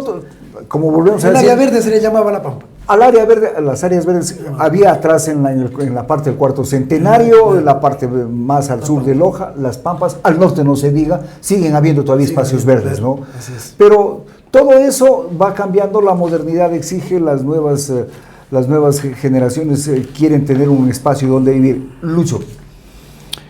Pero hay cosas que aquí en Loja también se han hecho, no solamente en el ámbito social, intelectual, musical, también en el ámbito deportivo. Tengo entendido, de alguna manera, no estoy muy claro, pero tengo entendido que aquí se inició la marcha atlética, por ejemplo. Ese es también otro hito histórico, y para mí es el de mayor trascendencia, si se quiere, a nivel de Ecuador. Porque la marcha atlética es la disciplina deportiva que más éxitos le ha dado al país a nivel internacional. Sí, pues hay medallas olímpicas, ¿no? Hay dos medallas olímpicas de oro, 2 de plata. Y eso es el máximo galardón que se puede conseguir a nivel deportivo. Entonces, y mucha gente piensa por el tema Jefferson Pérez, que nació en Cuenca. En 1983, en septiembre de 1983, asistimos Jaime Salcedo, entrenador cuencano, desgraciadamente, prematuramente desaparecido. Sí, exacto. Jaime los renovó al atletismo, lo fundó, nosotros decíamos, lo fundó al atletismo de Loja. Pero él vino formado en Alemania, si no me equivoco. Se fue después. Se fue después, cuando ya. Estaba acá. Ya. Sí. Bueno, con Jaime, pues, ya andábamos allá ayudándolo en las pruebas, porque teníamos almacenado en la federación las balas, jabalinas, todo. O sea, aquí lo que había de atletismo era una carrera pedestre. Entonces él le dio movimiento a todo el atletismo. Se comenzaron a usar esos aparatos. Todito eso se comenzó. Bueno, y nos fuimos, dice, vamos a un curso para jueces internacionales de atletismo. Y estando allá, pues la parte de marcha la dictaba Enrique Peña, un colombiano que fue campeón panamericano. Colombia ese tiempo era como es una potencia mundial en marcha. Y entonces con Jaime lo convencimos a Enrique para traerlo acá a Loja, para que dicte el primer curso que hubo aquí de marcha atlética en el país, septiembre de 1983. Luego, pues, y acá, bueno, ahí nació incluso una frase de Jaime Salcedo. Le digo, ¿y cómo lo llevamos si no hay plata? Entonces ahí era la frase de Jaime: por plata no te preocupes porque eso no hay. Entonces, de esa manera, bueno, lo trajimos en un carro particular, porque no lo podíamos subir pues, en bus. Un carro particular. Pacho Rodríguez, que es otra de las personas que ha influido muchísimo en la vive en Guayaquil. Él vive en Guayaquil. Pacho, ellos pues colaboraron con el hotel, ahí llegó Enrique, y nosotros nos turnábamos para darlo de comer, el almuerzo, la merienda, de tal manera que a la federación prácticamente casi no le costó nada. Y con la presencia de él hace el curso. Se organiza aquí la primera competencia, que fue un selectivo para me parece que era para la competencia de marcha los bolivarianos. No, en Bucaramanga, en Colombia. Allá. Y eso fue en el 84, pero ese fue como selectivo del 83. Entonces fue el primer selectivo, la primera competencia, incluso... Que se da en Loja en claro, 1983. En septiembre. Incluso en ese curso asistió Luis Chocho, que luego fue el entrenador de Jefferson Pérez. Y ahí empezó también Luis Guillermo González, que tiene una trascendencia bárbara. De eso es y bueno. Con quien a propósito más adelante estaremos también conversando, sí. Pero estas son cosas, sí. Son cosas que, ¿por qué no a ver, desde la visión de Luis Granda, ¿por qué no se le dan la importancia y por qué no se les da la trascendencia que ellas tienen? Sí, o sea, bueno, de a poco, lo que pasa es que la gente a veces no conoce y relaciona, por ejemplo, relacionan el triunfo de Jefferson Pérez en los Juegos Olímpicos del 96, entonces lo toman como que todo es de allí, ¿no? Y la realidad es que empezó aquí el 83. Eso por un lado. Por otro, hay que hacer conocer, por ejemplo, ahora en el 18 de noviembre, en las fiestas de la Asociación Lojana de Residentes en Quito, habíamos conversado con Eleanor Palacio, que es la presidenta y todo, y se hizo un reconocimiento a la marcha atlética de Loja. Se hizo un reconocimiento a Jaime Salcedo post-mortem, a mí, por el tema de haber sido los pioneros de la marcha atlética en el Ecuador, y se le hizo un reconocimiento a Luis Guillermo González también por estar 40 años como entrenador de marcha atlética y haber participado en 4 Juegos Olímpicos, que ese es ya un récord. Lógico. No, eso es un récord. No es tan fácil llegar a... No es tan fácil, ¿no? Para mí es uno de los técnicos más triunfadores entre todas las disciplinas que tiene el país, Memo. Y en verdad lo que tú dices, a veces la gente por desconocimiento, o muchas veces por celo también, hay dirigentes deportivos que tienen un poco de celo. Hay que ir retomando también, pero hay que ir recordando a la gente que la historia no es que las cosas están así porque por generación espontánea. Hay todo un trabajo anterior para que les llegara. Oye, hay cosas increíbles, saliéndome incluso un poquito, solo como anécdota, por ejemplo. Natación, en los años 80, 85, salió José Vicente Aguirre, que fue extraordinario, traía medallas por todo lado. Y a ellos no tenían aquí donde entrenar, y los padres de familia se turnaban para llevarlos en camionetas a entrenar en Malacates, en Vilcabamba. Entonces las cosas no eran fáciles, no es que se dio. Como dice nuestro pueblo, José Vicente Aguirre traía de adrede medallas. Exactamente, pero era un trabajo entre federación, padres de familia, deportistas. Como que había una conexión más íntima, ¿no? Sí, parece que había esa conexión. ¿Qué pasa? Que ahora también creo que a nivel general más nos dedicamos a quejarnos que a hacer las cosas, ¿no? Entonces queremos que todo esté... Puede ser también, ¿no? Puede ser. Tal vez se sentía la carencia, entonces se entregaba todo. Cuando hay carencia hay más creatividad también, dicen, ¿no? Sí, más creatividad, más entrega. ¿Sí? Pero en todo caso se sigue caminando y es bueno recordar esto porque nos ayuda a ser mejores, ¿no? Algún momento, pues, Alonso, podemos conversar de muchas historias deportivas que nadie las conoce. Pues, tenemos la posta del Bernardo, que fue a Quito. Estamos nosotros comprometidos con hacer conocer las cosas que en Loja han pasado, no solamente ahora, sino permanentemente. Y claro, comprometemos la presencia porque hemos hablado aquí en estos viernes de historia, hemos conversado de muchos temas y evidentemente tenemos que conversar de esas cosas. Sí, hay cosas del deporte, hay cosas trascendentales, el trabajo que hizo Jorge Guzmán, Fernando Ovire, el mismo Jaime Salcedo en el atletismo. Hay cosas extraordinarias, que hay que contarlas. Hay anécdotas que la gente no conoce. Y que hay que contarlas, hay que contarlas. Esto es Explorador TV. Danos tu like que nos impulsa a seguir en nuestra misión. Vamos a seguir adelante llevando contenidos de calidad. Haz clic ahora. Vamos a una pausa. Volvemos. Esto es Conexión Loja a través de Explorador TV. Tu apoyo es nuestra brújula. Dale like y suscríbete para seguir creando contenido que te inspire. Hoy nos acompaña el profesor Guillermo Álvarez. González. Perdón, Guillermo González. Es impresionante su historia de vida, profesor. Asiste a 4 Olimpiadas, una como deportista y 3 como entrenador, o estoy equivocado. Bueno, yo tuve la suerte de rodearme de gente buena durante toda mi vida. Estudié en el Bernardo Valdivieso, trabajé 38 años como docente.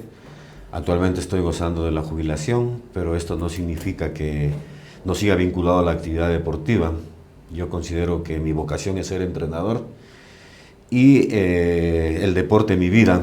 Yo en primera instancia jugué fútbol. Fui seleccionado del Bernardo Valdivieso. En el 1979 ganamos al técnico 1-0. Yo hice el gol de la del campeonato.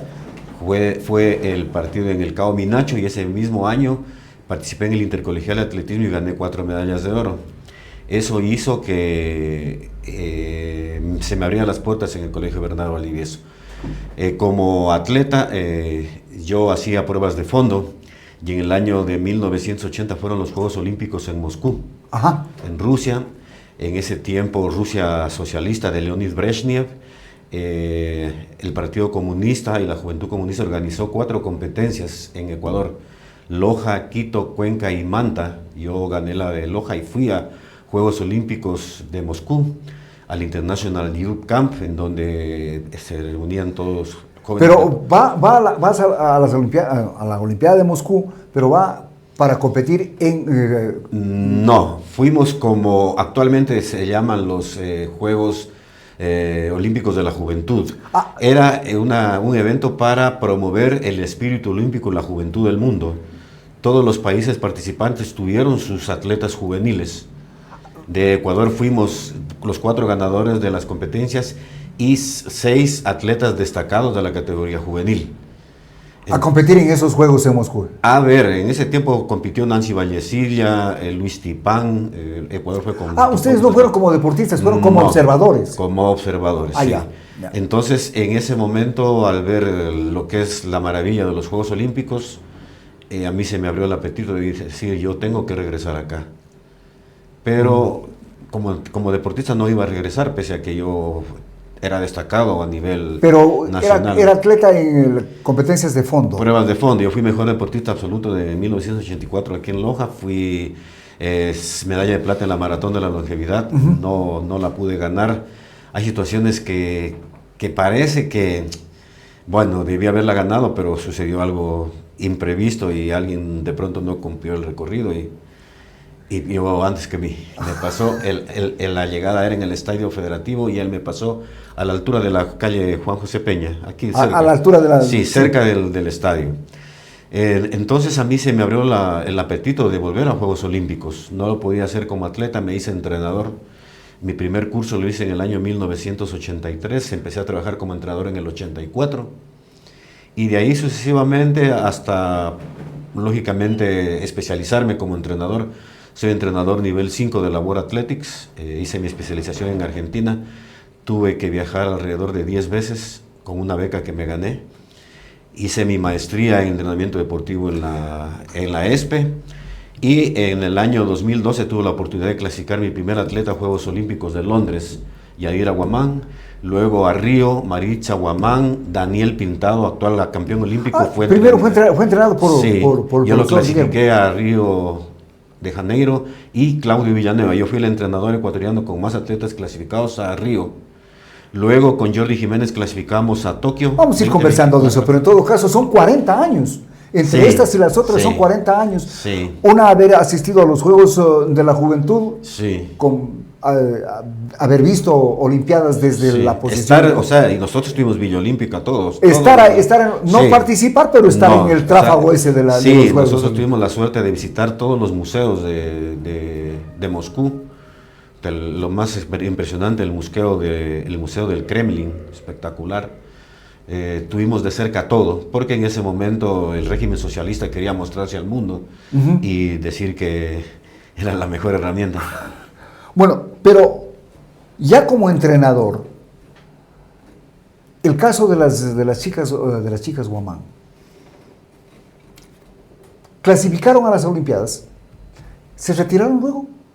Bueno, todos los deportistas cumplen su ciclo. Yo tuve la suerte de ser entrenador de Yadira 25 años, de Maritza 26. Actualmente ellas son profesionales y normalmente ya tienen que desarrollar su vida profesional, porque antes de ellas no se podía vivir del deporte. Actualmente, a través del plan de alto rendimiento, los atletas viven del deporte porque es un trabajo. Como cualquier otro. Yadira y Maritza fueron parte del plan de alto rendimiento, pero en ese tiempo no tenían las características que tiene actualmente. Entonces yo el orgullo que más tengo es de haber aprovechado el deporte a través de los valores que genera, para no solo promover buenos deportistas, sino grandes personas. Buenos seres humanos, ¿no? Los atletas que yo he dirigido, todos son profesionales o tienen sus empresas o negocios actualmente. Profesor, en el proceso de entrenamiento, ¿qué se vive? Bueno, yo siempre digo que hay que cumplir con 3 aspectos para ser exitosos en la vida. Yo me considero exitoso porque en una ciudad pequeña, con todas las limitaciones, hemos podido estar en 4 Juegos Olímpicos. Eso demuestra de que Lojano tiene talento, de que hay que convertir los problemas en oportunidades y de que siempre se puede hacer las cosas. Yo considero que hay que tener conocimiento fundamental, que hay que tener convicción y vocación. Las 3 son como una ecuación. Cuando falta una de ellas, no hay igualdad posible. ¿Por qué? Porque con la vocación nosotros lo hacemos de por vida. Yo fui entrenador de federación, entrenaba. Dejé federación y sigo entrenando. Me jubilé y sigo entrenando porque es mi vocación. Es el gusto, ¿no? Esa es la gana de estar ahí. Es mi satisfacción. Aspiramos a estar ahora en Juegos Olímpicos Los Ángeles con Jordi nuevamente, y va a ser el Lojano histórico con 3 Juegos Olímpicos. Entonces es una situación que a través de la actividad que nosotros hagamos debemos de tratar de trascender. Ahora, con los muchachos a los que se les entrena se les transmite también valores, y esos valores se ven reflejados luego. Pero, ¿y el entrenador, el momento de la competencia, qué vive? Vivimos nuestro sueño. En primera instancia, estar en Juegos Olímpicos, yo lo comparo como estar en el cielo, pero vivo. ¿Por qué? Porque usted se encuentra en el comedor de la Villa Olímpica con las máximas estrellas del deporte mundial. Así, ¿no? Claro, o sea, todos pagamos el precio para estar en Juegos Olímpicos y podemos estar sentados como estamos nosotros en el comedor, con campeones mundiales, campeones olímpicos, personas de carne y hueso como nosotros que pagaron el mismo precio. Ahora que unos destaquen más que otros, lógicamente en Juegos Olímpicos participan alrededor de 14,000 atletas. 2,500. ¿Y en la villa todos son iguales? ¿Saludan y todo? ¿O hay algunos que tienen pose de divos? No. ¿O de divas? Todos son iguales. La gente en el deporte, mientras más alto, bueno, esa es mi experiencia, es así. Nosotros hemos tenido la oportunidad, por ejemplo, en el Campeonato Mundial en Daegu, Corea, compartir de cerquita con Usain Bolt. Que es la máxima estrella del... Que era la máxima estrella. Y en Juegos Olímpicos de Londres igual, porque era compañero del bloque. Entonces, o sea, con Yadira salimos un día a entrenar en Villa Olímpica, en París, en Londres, y estaba la selección de Uruguay entrenando en un parquecito. La selección de Uruguay de fútbol. Cavani, Suárez. Y Yadir aprovechó y se tomó fotos con todos ellos y yo me senté al lado del profe Tavares viendo el entrenamiento. O sea, por eso digo, es como el cielo, pero estar vivo. Entonces es el precio que uno paga porque... Es el cielo de los que aman el deporte, de los deportistas, sí. ¿no? Entonces, porque esa es la meta. Nosotros, hay alguien que dice que hay que tirarle piedras a la luna para de pronto pegarle al foco. A lo mejor se llega, ¿no? Pero nosotros, o sea, yo siempre he sembrado en mis atletas eso, pensar en grande. Lógicamente nosotros como entrenadores debemos de tener un feeling adecuado para poder seleccionar a nuestros atletas. Un ojo, como dicen, un ojo clínico, ¿no? Y la ciencia. Yo he tenido 2 camadas de atletas. Con la primera camada logré hacer campeones sudamericanos. Con la segunda camada, campeones mundiales y hemos estado en Juegos Olímpicos, en 4 Juegos Olímpicos. Ahora, hablando de los atletas y desde el punto de vista del Memo González, se dice que Loja perdió una medalla olímpica porque la federación o el organismo que haya sido decidió enviarlo a Juan Rojas a estudiar en Cuba y que ahí se perdió una medalla. ¿Qué tan cierto podría ser eso? Bueno, yo hablo de León porque tengo el cuero. O sea, hay muchas personas que tienen condiciones físicas, condiciones técnicas, psicológicas, pero el talento tiene que ver con la administración de esas condiciones. Y a veces falta talento. No puedo afirmar ni negar lo que usted me dice, pero yo hablo con cosas reales. Lógicamente... Si no me equivoco, Juan Rojas no fue el primer medallista en marcha bolivariano. Bueno, Juan Rojas hizo historia en la marcha atlética. Yo fui el entrenador de él toda su vida, hasta la época senior, luego pasó a entrenar con Enrique Peña. Juan Rojas fue el primer récord sudamericano de marcha atlética en el país antes que Pérez, 40-41-04 en Cubatao, Brasil, una marca de nivel mundial. Y fue primer medallista bolivariano, no, porque ganamos con Hurtado en unos Juegos Bolivarianos en Bolivia hace algunos años antes que Juan. Pero sí el primer recordista sudamericano de nuestro país. En marcha. En marcha. Por eso decían que se perdió la medalla. Pudo haber sido, ¿cómo no? Pero, yo hablo de León porque tengo el cuero. son posibilidades que se podían haber dado. Pero en todo caso, dentro de los deportistas que se han ido formando, me entero y a través de Lucho Granda que el profesor González ha sido al mismo tiempo también entrenador del medallista olímpico del muchacho del Con Daniel yo tuve la oportunidad. Daniel Pintado, yo tuve que trabajar en el año 2015.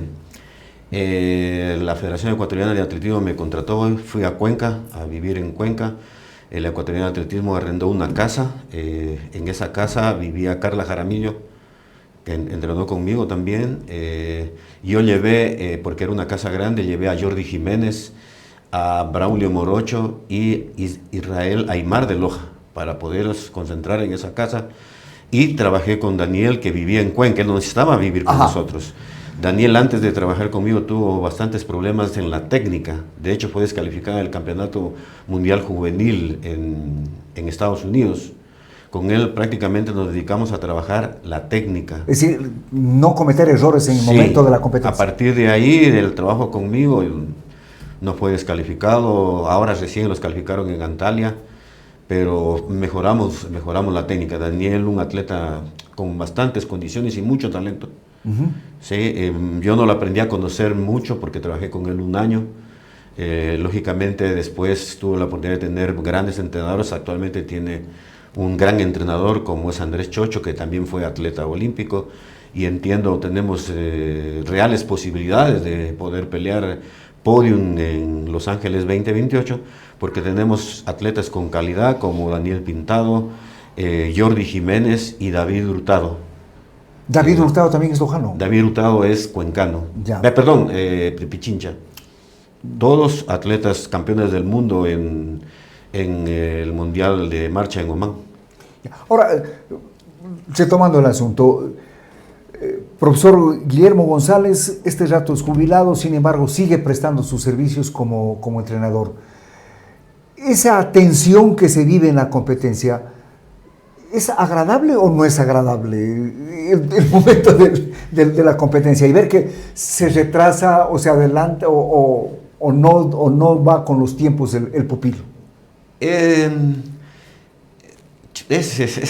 No sé, no podría descifrar el sentimiento que se tiene, porque hay muchas condiciones en las que se dan. Por ejemplo, Juegos Olímpicos, yo le pregunté a Jordi, pero sí, no lo escuchaba. Pues es la algarabía de la gente y todo eso. Es una satisfacción bastante enorme el cumplir con los objetivos. ¿Cómo se dan las instrucciones en el momento de la competencia? Ya están dadas anteriormente. Ya no se habla en la competencia. Casi no. Están dadas, más si es con señas. Me das el tiempo, bien, la próxima, ¿qué quieres? Entonces le dice agua, gel, eso ya se hace con anticipación. O sea, un poco es el lenguaje de las señas, que hay que aprenderlo también. Sí, sí.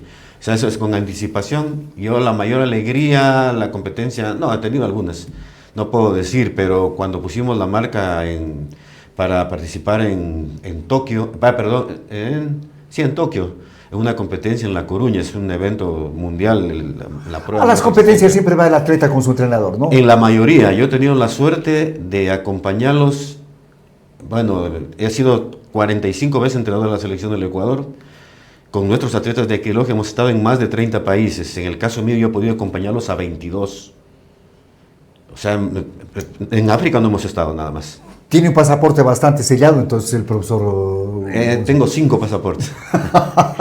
el último, los sellos más bonitos son los de Juegos Olímpicos, porque prácticamente son la visa que le ponen a uno cuando entra, por ejemplo, a Londres, a Río. Yuri nos dice: saludos afectuosos y respetos al entrenador más exitoso de nuestra ciudad y provincia, referente de entrega y constancia para el atletismo y deporte olímpico ecuatoriano. Yuri Valareso. Yuri Valareso, mis respetos. Yuri, un referente del baloncesto lojano. Si el baloncesto se pudiera jugar en categorías sub 1.80, etcétera, nosotros fuéramos campeones nacionales. Por supuesto. Seguidos. ¿Por qué? Porque la mano del atleta de baloncesto de Loja, la inteligencia para armar el juego, para mí es única. Yo tengo la suerte de ver, por ejemplo, el Loja participar en la final de Juegos Nacionales en Machala contra Guayas. Un espectáculo. Ahora el baloncesto es un deporte que no tienen que dejarlo morir. Por supuesto. Todos los deportes mismo diría que no hay que dejarlos morir porque hay que impulsar. En el caso del baloncesto, nosotros vivimos una época dorada del baloncesto. Actualmente vivimos una época hermosa con la liga profesional, con Jorge Guzmán. Con el club. Guzmán. Es un espectáculo. Pero Yuri fue parte de ese equipo de Semería, pues, que era un grupo... Yuri, la camada de Yuri, para mí uno de las mejores del básquet de Loja. Sí, jugaba porque muy bonito. Eran jugadores inteligentes y técnicos. Que no muy altos. Por eso digo, si hubiera el campeonato sub 1.80, somos campeones nacionales. Profesor, volviendo al tema del atletismo, ese tensionado que hay, o esa tensión que hay en la competencia, ¿cómo la van manejando? ¿Cómo la van administrando?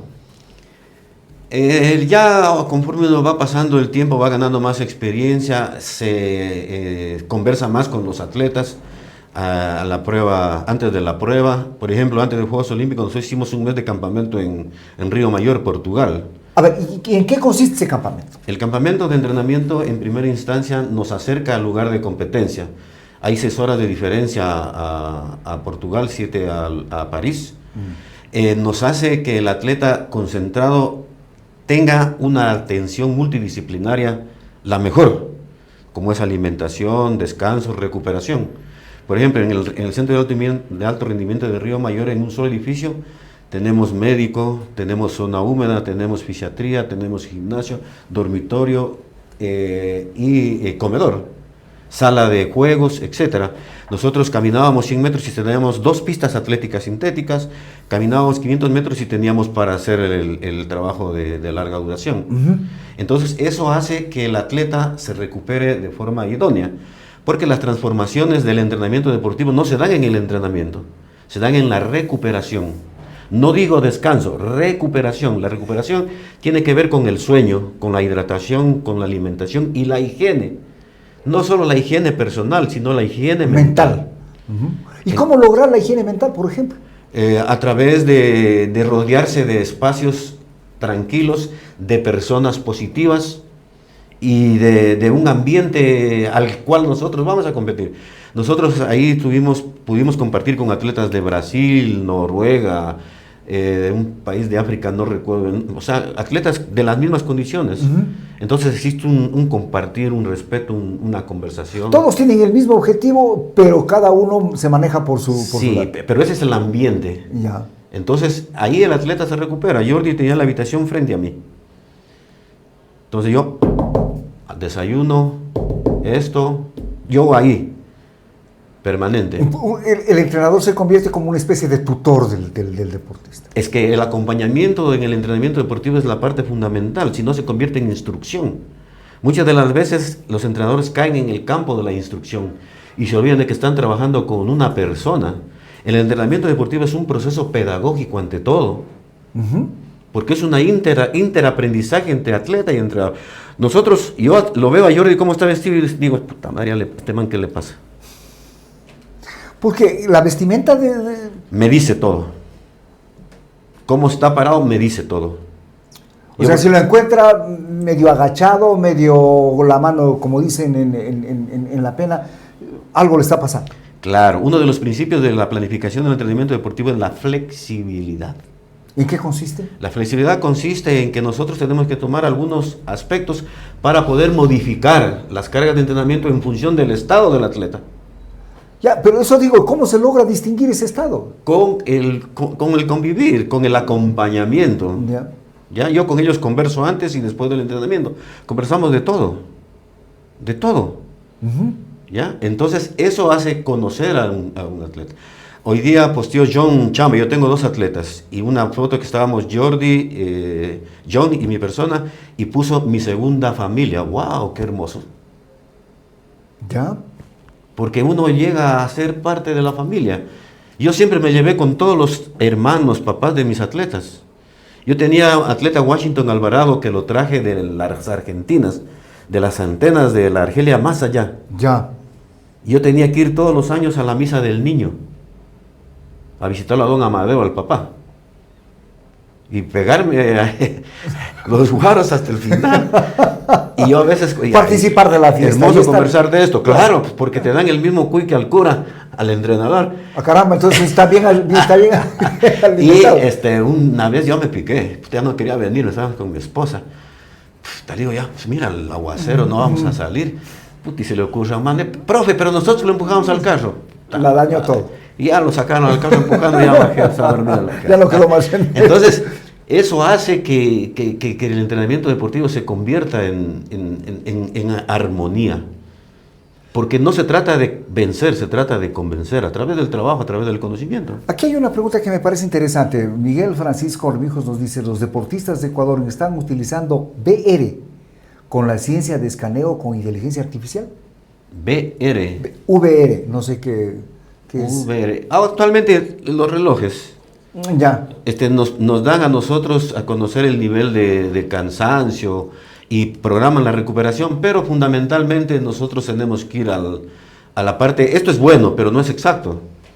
Hay, por ejemplo, el test de Bohr, que tiene muchos componentes, pero nosotros básicamente utilizamos lo que es el sueño, lo que es la frecuencia cardíaca, lo que es el lactato, que nos permite a nosotros conocer el nivel de impacto de las cargas en el organismo del atleta. Ahora, por ejemplo, nosotros antes de Juegos Olímpicos hicimos el último examen médico allá en Portugal y logramos determinar las condiciones de Jordi en función del CPK. Sí, que es el nivel de gasto que tiene a nivel celular el organismo. Jordi estaba en 280 y los valores máximos pasan los 300. Entonces no nos permitía conocer que estamos en condiciones para poder competir.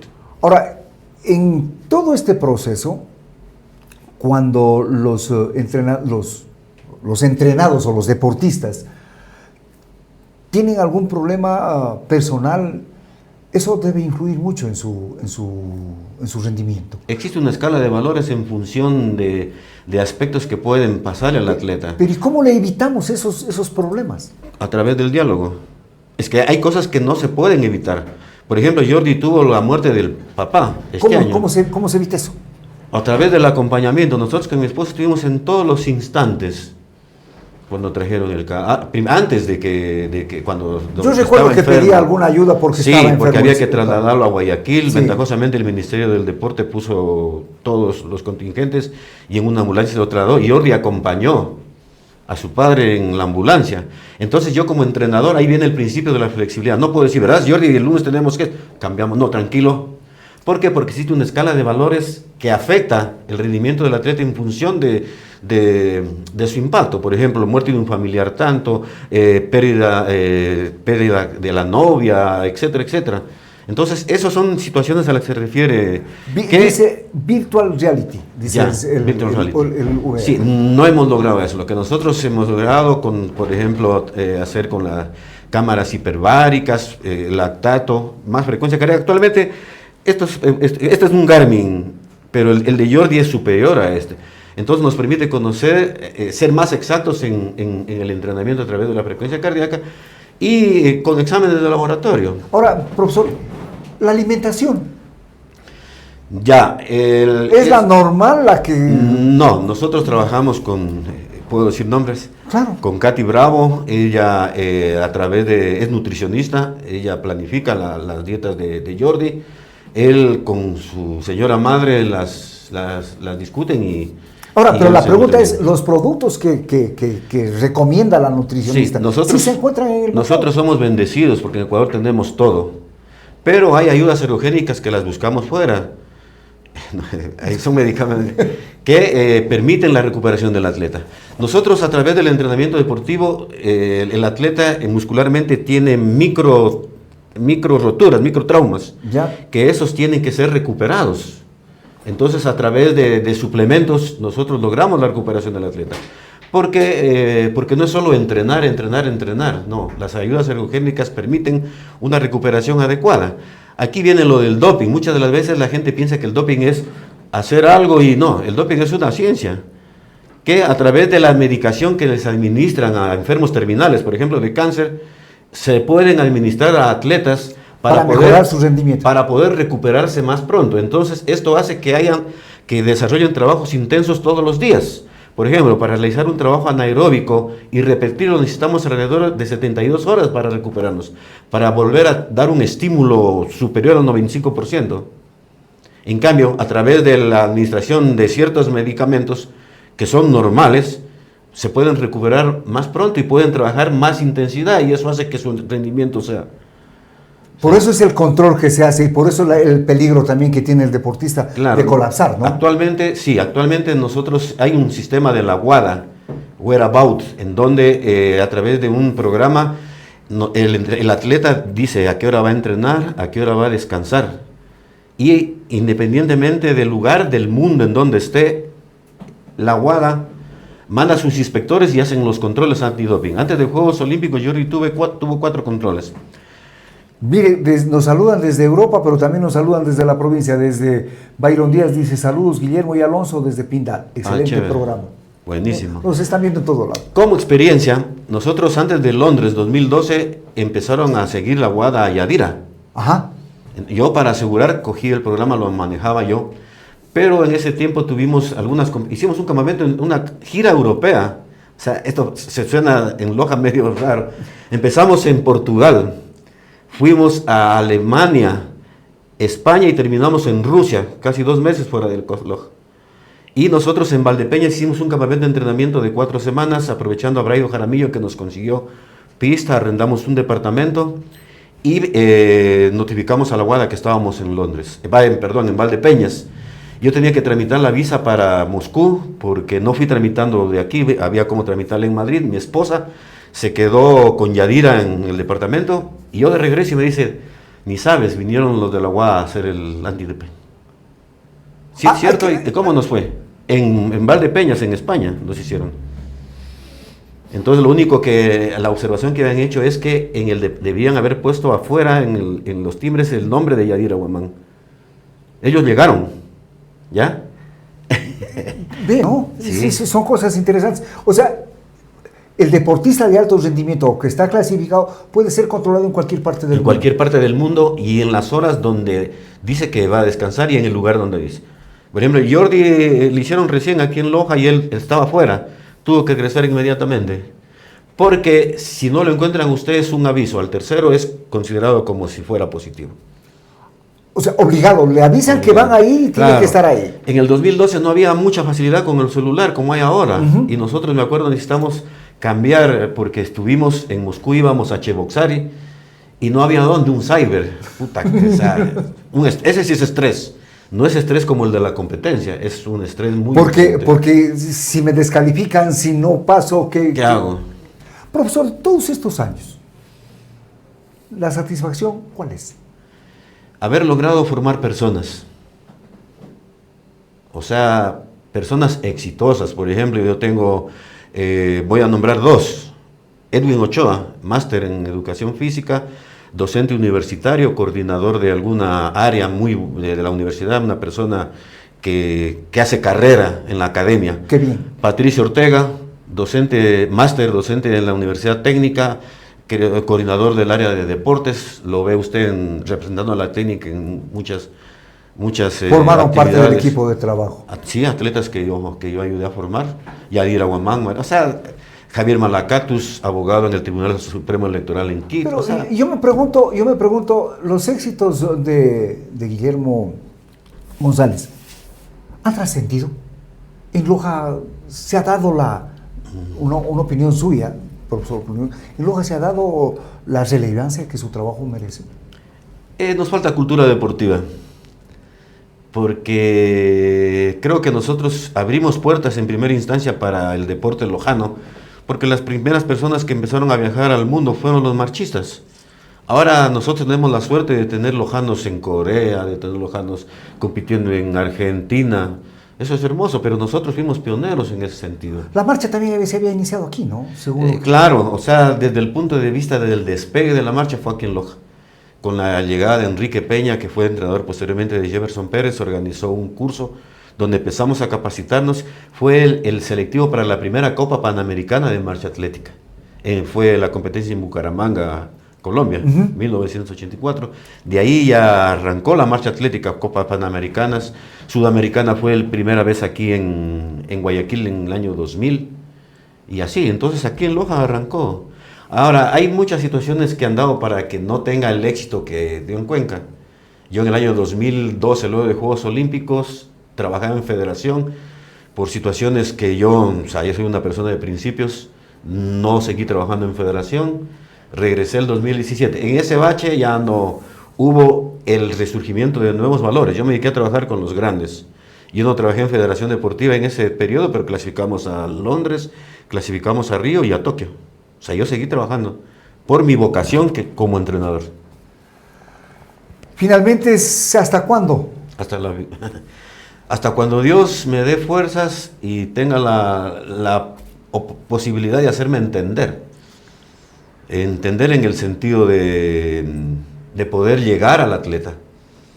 Ahora nosotros tenemos el objetivo de Los Ángeles 2028. Es posible que llegue hasta ahí. Yo actualmente estoy haciendo otra función, aparte de entrenar, que es la de devolver o retribuir a la sociedad lo que me dio. Converso con gente, me invitaron para una conferencia a fin de mes para el Club Las Gacelas, porque yo veo que actualmente el running como actividad ha logrado bastante popularidad aquí en Loja, y veo mucha gente haciendo esta actividad deportiva, pero a través de la observación he detectado que no hay optimización de recursos. En función de hacer más efectivo el tener unos buenos zapatos, el tener un buen reloj, el tener un buen equipo. Entonces yo conversaba con la presidenta, Lolita creo se llama, en la pista, y le digo, mire, yo estoy en posibilidad de poder ayudar a través de para que mejoren. Hay cosas que tienen valor y hay cosas que tienen precio. Lo que yo hago no tiene precio, tiene mucho valor. Porque yo con mis atletas, yo no cobro. por entrenar a Jordi, a John. Nunca he cobrado, pero la satisfacción mía es haber estado en los lugares más altos del deporte mundial. Muchas gracias, profesor. Un gusto. Les pedimos que que se conecte con nosotros en todas las redes sociales. Somos Explorador TV y este es su programa Conexión Loja. El día lunes regresaremos con más y con nuevos invitados. Suscríbanse y déjenos su like. Muchas gracias. Que tengan un lindo fin de semana.